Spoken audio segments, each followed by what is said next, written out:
With Treasury Secretary John Fraser publicly declaring that a housing price bubble exists for Sydney and parts of Melbourne, and with the Reserve Bank at least partly concerned about heated prices and warning property investors not to overextend themselves, the serious concern over housing affordability or lack of it, and perhaps first home buyers being kept out of the market, is a crucial issue for many Australians.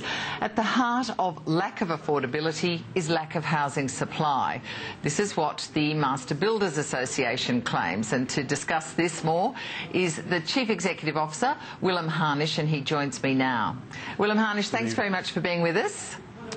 Pleasure. Now, we seem to have been talking about lack of housing affordability for the past few years. Why is it not resolved? Well, in fact, Helen, we've been talking about this for the last 2 decades.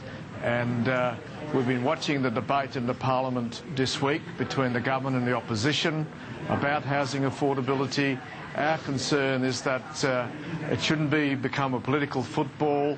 It requires a bipartisan approach to sort of deal with the fundamental problem of why there is a lack of supply, which is driving up prices and, of course, is adding to the problem of housing affordability. So the big issue is shortage of housing supply. But when you look around most of our capital cities and suburbs, apartment blocks, for a start, are going up at the rate of knots. Doesn't that help alleviate some supply issues? Indeed, because that's responding to a particular demographic demand, which is, you know, more people are willing to live in apartments. It is one way of dealing with housing affordability. But what house prices is showing that, you know, housing supply is the problem. It's a problem that's been recognised by Treasury, the RBA, and a whole lot of research work elsewhere. And of course, the nub of the problem is quite rightly supply, but rather than sort of doing band-aid problem, we are calling on both sides of government to work with the states to deal with the structural impediments that lead to housing supply or lack of housing supply, which is causing the current upward pressures on house prices. All right, just before we get to some of the remedy, the demand is increasing because of what, population growth, as well as heightened interest from perhaps foreign or Chinese buyers? Look, there's 2 things. Fundamentally, it's about population growth. There's a change of our demographic composition, which is requiring different ways of living, particularly, you know, those people who are coming to retirement age, wanting to right-size from their current sort of 4-bedroom, 5-bedroom house and want to go into lesser. It's obviously the current housing market's being driven also by low interest rates, really short overseas buyers entering the market, but really the fundamental drive for demand is really domestic, which is about our population growth and the changing demographic demands. All right, but are you builders really, do you really just want more green land on the fringes of our cities to be released, or have you are arguing for other streamlined ways to improve or increase supply of housing, aren't you? Yes, what we're saying is the market's got to be able to supply the different needs, not only in terms of type of housing, its location, whether that be greenfield or brownfields, the ability, for instance, to redevelop existing inner city sites, because that's where a lot of demand is. And, you know, this has got to be in a coordinated way.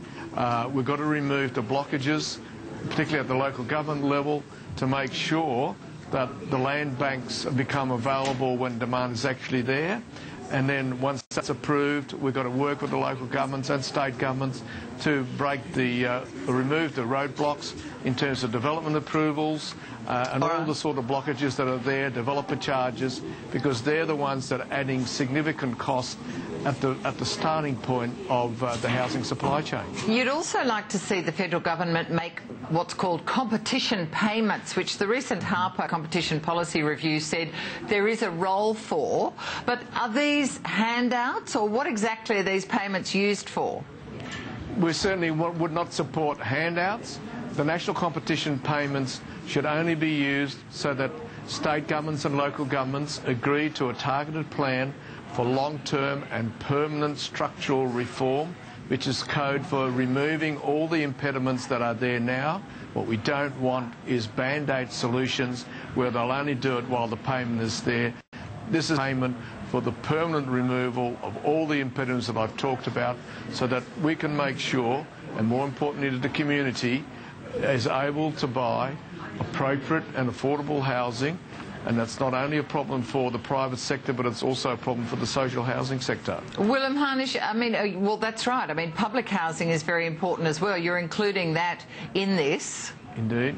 So, because it's a real problem as well. Yeah. So, the lack of housing supply isn't just a private sector problem. It's not just about homeowners. It's also about those who, for whatever reason, can only afford to rent.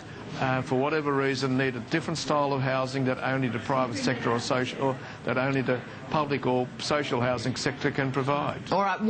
Because they have also cost pressures there as well. Yeah. What's your view about the sorts of possible tax break changes that are currently being debated, particularly in the Parliament, such as removing negative gearing? Now, this is talked about as something that perhaps is, is a tax break for perhaps well-off people. Do you think the government would seriously contemplate that?